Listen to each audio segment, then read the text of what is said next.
Good morning. Where did the time go? All of a sudden, it just kind of creeped up on me, so I didn't give you no countdown. We're live right now. And welcome. Today, we're going to be talking about some technology, and I've got my friend Brian in the digital green room, and I'm going to go get him. And guess what we're going to talk about? You don't know, do you? Something about technology. Could you be a little more vague? Where is he? Brian. Hey, there you are. Good day. Good day, Brad. Is that a thumbs up? It is. You never know. You never know. You got to talk QR codes, right? Well, that's what's been popping in my head lately because I'm using them with my postcards. And I look at some of my analytics and the traffic. It's like 70, 80% from a phone. Mobile is where the traffic's coming from. So the people are seeing stuff on their phone and, not so much from their laptop. And maybe they look at it later. But if you got your phone in your hand, look at all the restaurants because of COVID. They've got these digital menus where you scan the code on your table or whatever. Right. It's gotten very, very popular. It was popular for a while, and then it faded out because people didn't know what the hell it was, and you had to download an app to do it. But now it's as simple as opening up your phone camera, scanning it, and takes you right to the webpage. Fascinating. Yeah, the menu's on there, and that brings up a topic. Is it too early to be showing that to kids? Is it too early for a kid to access a menu on a phone? I know there's been games. There's little platforms that offer games at restaurants such as Applebee's and such, and brings up the topic of engaging kids at early ages with technology. Is it too early for a kid to have a phone? Yeah, there's so these phones are $1,000. 10-year-old. Families set their own limits, but I see it with 8-year-olds sometimes, and it's just interesting. Yeah, and it gives a way of discipline. If you're talking about, children and things, you can take their phone away, and now they can't scan the code, so they can't access the gamification order behind it. So there is that possibility. Maybe that's what the government's going to do to us: take away our phones. But I was looking at some different ways of the gamification because that's what people like games. I mean, look at the football; everybody's into sports. The gamification of using QR codes where you'd be able to print it up on a piece of paper and then have multiple codes on the printing and then cut it all up. You could, if you wanted to make it easier, you could perforate it, have your printer perforate it, and you chop that up into little pieces. And then when people go to an event or something, they each get a little QR code, and maybe you could work it out so that they have to match each other's code to make sure that it was seeing the same thing. You could do you could do legal gambling, I suppose. Could a little roulette thing. If they get the right number on their QR code, then they get to like bingo. Right. Yeah. There's scavenger hunts. Minneapolis is offering a holiday scavenger hunt. My family and I might be going to, and that probably has QR codes on it. I know it has a lot of phone required steps you have to take, and that could turn out to be something fun if you keep it in check, you don't overdo it. And yeah, you remember Pokemon Go? Oh, yeah. What a craze that was. And my wife and I played a game here in Minneapolis twice. It was called Clued Up, where you download the app and you walk around downtown Minneapolis, kind of like the game Clue. And you cruise around with your phone, and it's the geo stuff that's taking you from place to place.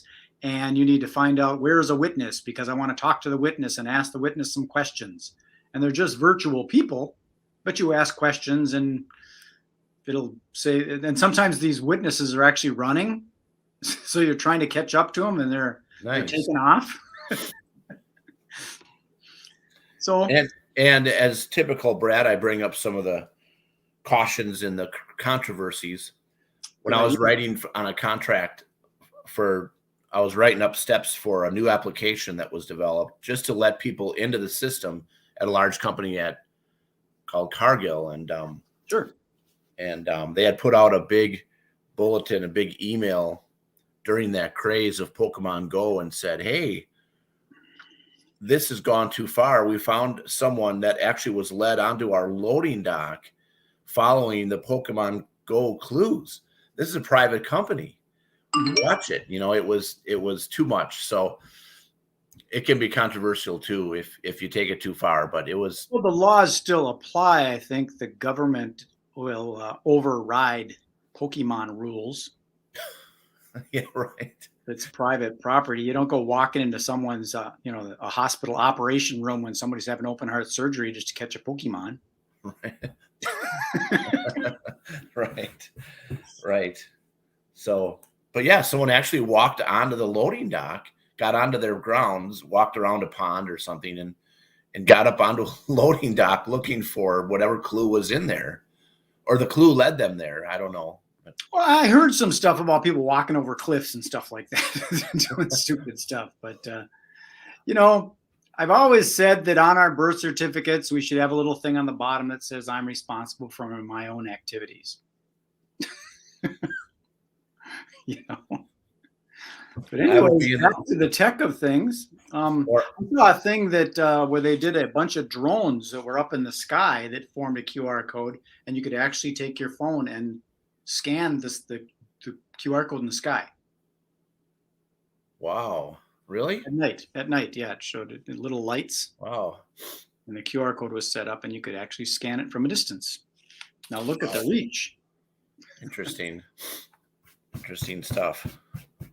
Yeah, it is. So I've been using them on my postcard mailings. I do my little, what do I got here? I got some big ones. I put them on the little, on there. And I've done some giant ones too, like this one. That's a whole card. Now tell the audience here, Brad, is that to promote event marketing? It's to promote anything. I promote some people that are in my event industry. One of them is Popped Corn. They have a store in Minnetonka and another one in Dinkytown. So I will take and make a QR code that has their website on it and do a postcard mailing saying, hey, if you want a sweet treat, stop by Sanibel Road over in Minnetonka and talk to Susan and see if she can hook you up with some caramel corn. And the QR code could be a coupon, or it could be. It could. The Canva is a platform I use. It's just the free version of it because I don't get into the details, but it has a QR feature on it. And you can you just go into Canva and you drop the URL into you open up the QR code creator. You just drop the URL of any, your Facebook profile, your website, a blog. I had that free version for a while, and I used it actively in my own marketing. I didn't realize they added the QR code feature. That's pretty nice. Oh, look, we got here our friend Frank. Frank is back. Hey, Frank. Welcome again. Yeah, the QR, it's easy. It's just like a lot of things. Once you know the way, it's really, really easy to do.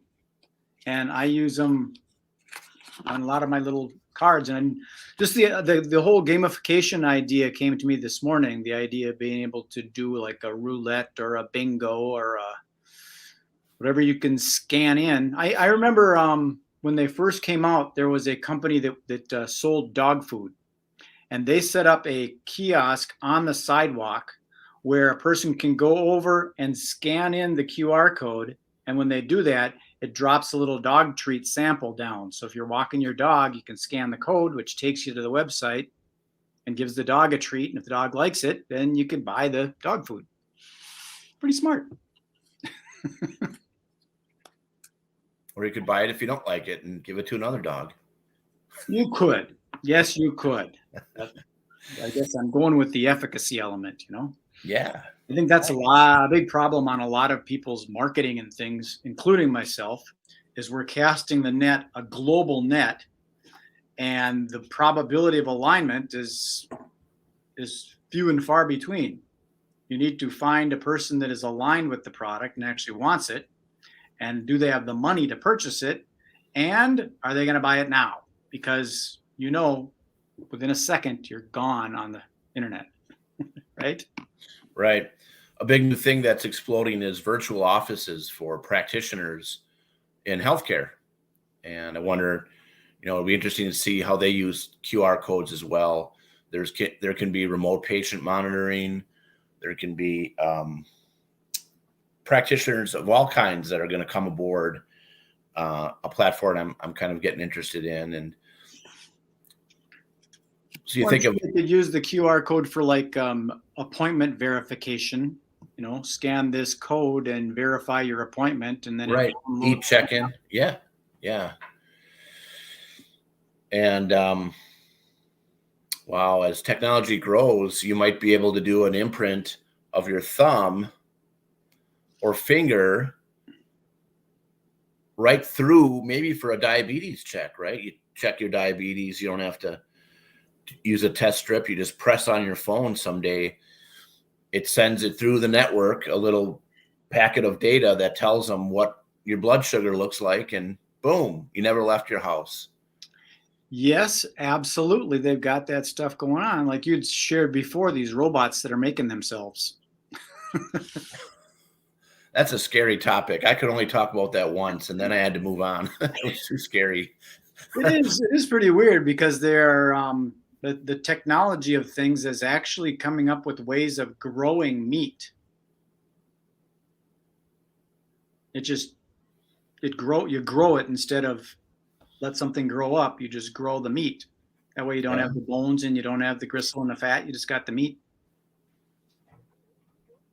Biotechnology, I guess that would be called, right? Yeah, tech of the body. But be nice. You don't have to scrape off the bones or the fat. You just get the meat. Yeah, they used to have that. What do they call it? Soylent Green? Creepy. No, you got an appointment coming up here today, don't you, with a client or something? So we can't. Yeah, I'm gonna be writing about someone that works with I believe ISO 14001, and that standards, that certification body that I'm working for is I don't know if people know this, but it's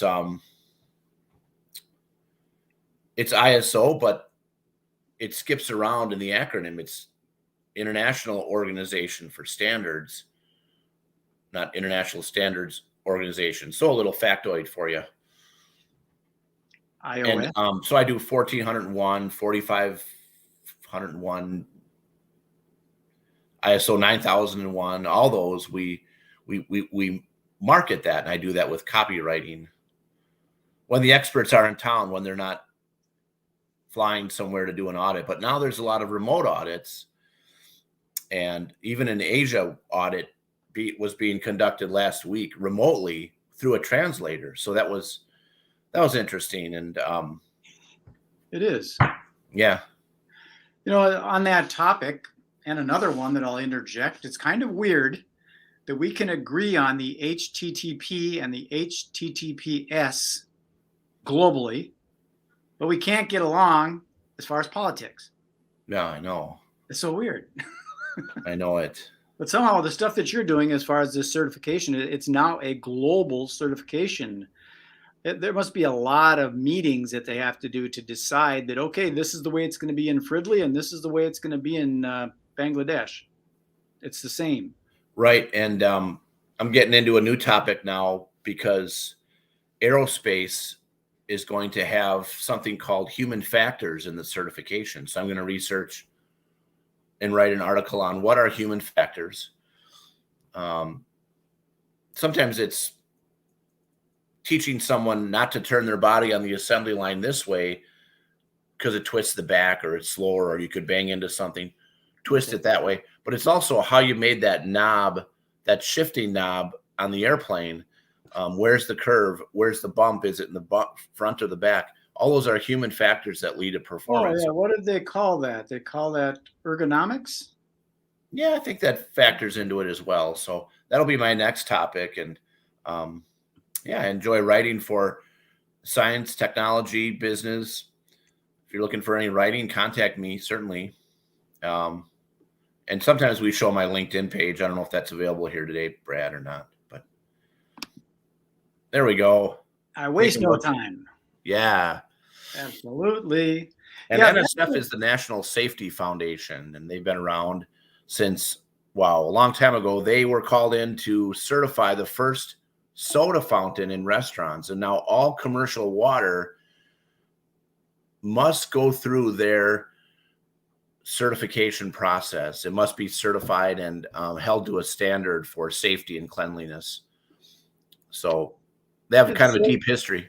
So is that kind of a monopoly? Is that something that people have to pay to be certified and verified? Or Yeah, it's for all organizations, not just large ones. And audits can be short or long. Some of them have 2 or 3 required procedures. It starts at around $10,000. Well, who gets that money? Well, it's a nonprofit, so I couldn't answer that. I think it goes to pay people like me, but mostly it goes to pay the experts. Yeah, the executive director of the nonprofit. So they can remain experts. Well, yeah. There you go. Yeah, so that's interesting too. That's a whole nother topic to go down that rabbit. I'll go on TikTok and talk with people about that kind of stuff. And I think AI is going to find its way into that too, because we're going to train the AI bots or the Xenobots or some kind of bot to maybe run an audit, ask questions, give clarifying answers on a non-conformance. My gosh, someday it might even type up the report after the audit. Scary. Again, ethics. Yep, it could do that. I mean, I know that when Andrew Yang was talking about all this stuff of the jobs of a tax preparer, who needs it? You just plug in the stuff into the system and it spits out your taxes. Done. And you know what Elon Musk said in the video you sent me?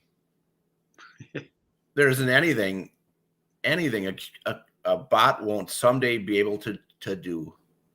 You know, there isn't any job or task that we can't train a bot to do someday, which is going back to ethics, job elimination. And can you train it to be caring and kind? Nope, only to reproduce. That's right. There's no love involved. And to reproduce without emotion.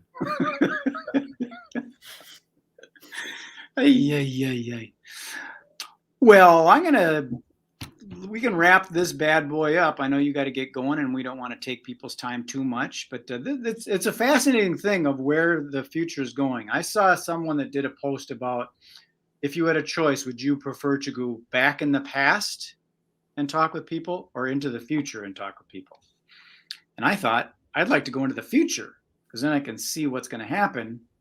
And if I went into the past, I could do something that would screw up the future. You know, you could do something like squash a bug that was supposed to be fed to a bird, that was supposed to be fed to a wolf, that was supposed to be fed to a you could screw something up. But Brad, the glass half full outlook is you can go into the past and have a positive impact on the future. Yeah, but my point was I don't want to accept the responsibility. Going into the future, I don't have to worry about it. Well, enough. Well, Brian, I appreciate you taking the time and best of luck with your project there. I've got some that I'm working on myself. I've been doing some other stuff technologically. You familiar with that If This Then That app? I am. I'm doing some work on that using the weather because the clouds come over, they go away. So it gets clear, it gets cloudy, it gets clear, it gets cloudy. It changes. Right. So having that trigger certain activities. So it's not robotic, it's more natural. However the nature makes it happen, it would then trigger something. I haven't figured out what I want it to trigger yet. That's what I'm working on today. Interesting. Coolio. Well, I'm putting you in the box, buddy. Appreciate your tech future again. Well, there we have it from my friend Brian, and his website is right here, or his LinkedIn profile. You just go to Brian Busch Writing and connect with him, and he can teach you a few things about technological writing, because thinking about it and putting it in words, whole nother story. I've got it. I'm done. Thank you very much. See you later. Peace, love, and happiness.